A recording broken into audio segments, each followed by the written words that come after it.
Voilà, bonjour à tous, je fais cette vidéo en tant que débutant de la vape. Voilà, je vous montre la boîte de ceci, pas parce que je vais faire une démonstration de la Pico, mais tout simplement parce que j'ai besoin de la box pour pouvoir faire fonctionner mon atto. Voilà, donc il faut savoir qu'à la base sur la Pico c'est un atto Melo 3 mini ou le mini Melo 3, ça dépend comment vous l'appelez, voilà, qui est pour ma part c'est un bon atto, mais je trouve que c'est pas ce que je préfère. Je viens d'essayer ici un nouvel atto que j'ai acheté hier. Je trouve que, je vais pas dire que c'est pas photo, mais c'est un autre système d'utilisation. Voilà, donc cette vidéo en fait est faite pour vous montrer comment démarrer un nouvel atto et comment choisir son type de résistance, parce que comme vous, je ne le savais pas, j'étais un peu dans le chou. Donc voilà, donc je me suis acheté le Ferrotank de chez Fumitech. Voilà, donc c'est pas le modèle reconstructible, il ressemble vaguement au modèle reconstructible, mais c'est pas celui-là.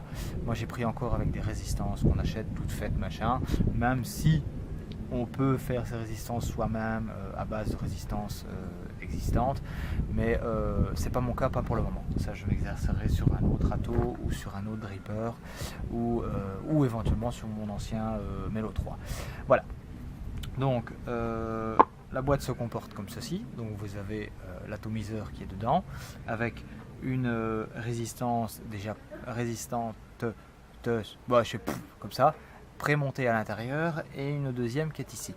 À faire attention, ce ne sont pas les mêmes. Moi je le sais parce que fatalement je l'ai déjà regardé, mais quand vous ouvrez un atto, vous regardez machin, vous regardez ce qu'il en est. Ici nous avons donc l'atto en lui-même, le drip tip, le capuchon, le réservoir, l'airflow et la partie qui se dévisse pour la résistance. Donc on va le démonter. Je vais mettre ça à l'envers, comme ça je peux tout mettre à l'intérieur. Voilà. Donc la partie avec la résistance qui est déjà montée d'office dessus. Voilà. Le drip tip. Ah oui, je vais d'abord vous montrer un truc d'abord. Donc le capuchon ici pour le réservoir, je trouve qu'il est extrêmement bien fait. C'est qu'on sait le retirer et le drip tip reste dessus. Donc on n'est pas embêté, ça on sait le poser un peu comme on veut. Donc je veux dire voilà. Donc ça on le retire. Ça ici, hop, on le retire. Voilà. Alors je sais qu'on s'est retiré la partie ici en métal, mais j'ai pas envie de le faire parce que voilà, je ne sais pas si c'est un truc en céramique complet, si c'est juste des petites fenêtres en céramique, ça je ne sais pas. Et vu qu'il n'est pas fourni avec de pochette avec les O-rings, donc voilà. Donc ici on voit que il y a un petit O-ring qui est ici au bord, voilà. Ici à l'intérieur il n'y a pas d'O-ring, donc voilà. On va revenir sur la partie résistance. Donc voilà, ici c'est une résistance qui est déjà prémontée dessus, qui est la résistance. Donc voilà, c'est une 0,50 de 30 à 80 watts. Donc 0,5, je sais pas s'il va vouloir faire le... Non. Bon ben il faut pas, méchant. Donc c'est une 0,5 ohm qui fonctionne de 30 à 80 watts. Ne me demandez pas ce que ça fait si on le fait fonctionner en dessous de 30 watts et si on le fait fonctionner au-dessus de 80 watts. Je n'en sais rien. Voilà, ça je ne sais pas du tout. Moi ce que je vais faire, parce que j'ai déjà utilisé ce type de résistance sur le Melo, et maintenant que j'ai compris comment fonctionne la résistance, c'est pas celle que je préfère. Donc je vais prendre celle-ci, qui on la reconnaît parce qu'elle a des petits O-rings bleus.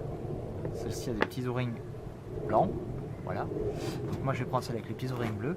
Pourquoi? Parce que tout simplement il est marqué dessus 02 NI. Donc du nickel.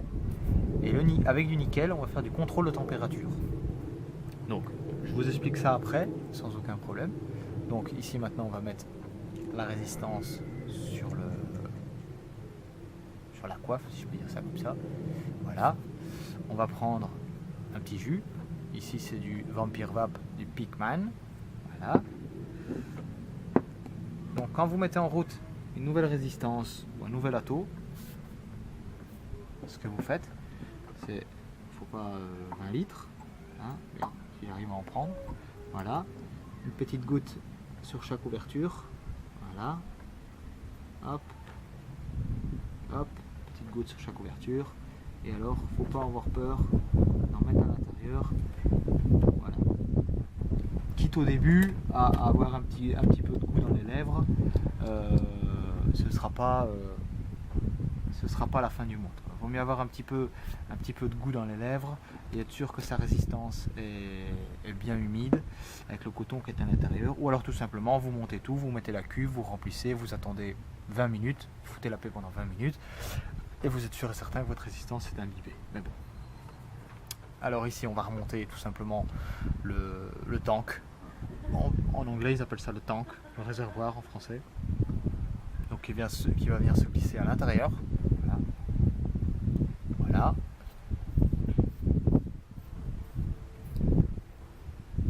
Voilà. Donc sur celui-ci, j'avais besoin de le monter pour vous montrer. Donc vous avez l'airflow de chaque côté qui fonctionne.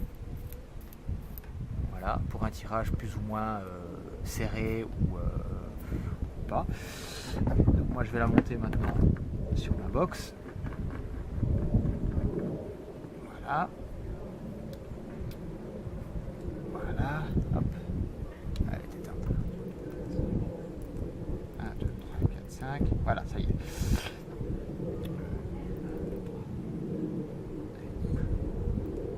Voilà. Donc à la base, vous voyez, elles sont mises en wattage. Bon, je sais bien, on voit pas bien la vidéo, je suis désolé. Donc à la base, elles sont mises en wattage.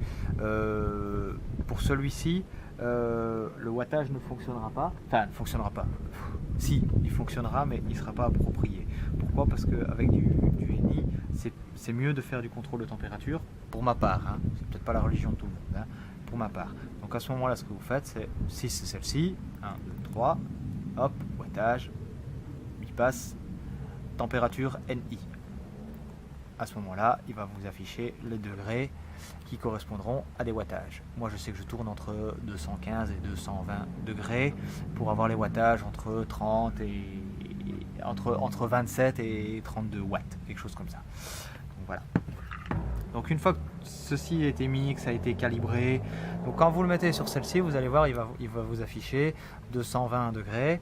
Et alors vous allez voir la valeur de la résistance, donc moi qui est 0,23 ohms, et au-dessus 75 watts, qui est la capacité, la capacité maximum de votre box, de celle-ci du moins. Voilà. Donc on va lui mettre du petit jus.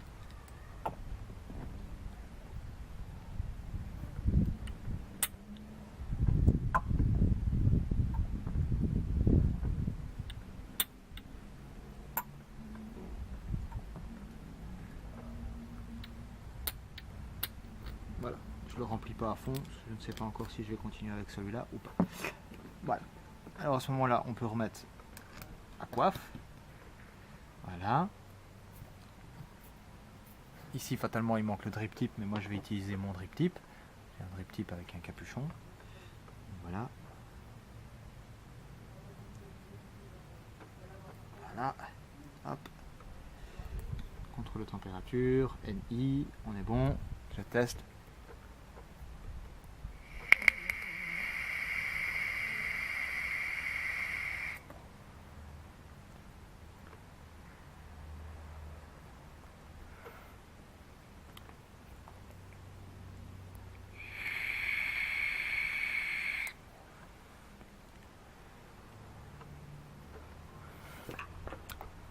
Je trouve qu'on est un peu haut. Je vais redescendre à 210.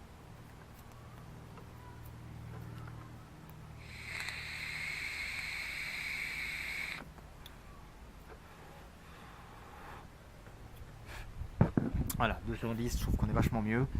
Voilà. Donc, ça, je vais remettre ça sur mon mélo. Voilà. Au passage, je vais vous le montrer. Hein, voilà. Donc là, le mélo, bah, vous voyez, la bague d'airflow, elle a disparu et j'ai plus de drip tip parce qu'il a cassé. Donc c'est ça que je mets l'autre drip tip dessus. Mais bon, il fonctionne toujours. Hein, il suffit de lui mettre une résistance et il fonctionne. Voilà. Donc voilà. Donc tout ça pour revenir là-dessus, ben, je vais dire la grosse différence entre les résistances, c'est que vous avez des résistances qui sont en TI, en SS, en NI et des résistances de base qui font du wattage. Moi personnellement j'ai essayé le wattage, j'ai essayé le NI et honnêtement je suis tombé amoureux du NI parce que le NI fait un contrôle de température et franchement je ne connaissais pas, donc comme tout le monde, j'ai chipoté, j'ai essayé. La première résistance je l'ai grillée comme à beaucoup, mais c'est mieux parce que quand vous demandez 210 degrés, l'appareil va tourner à 200, 208, 209, 210, 208, 209. Il va rester tout le temps dans la température demandée.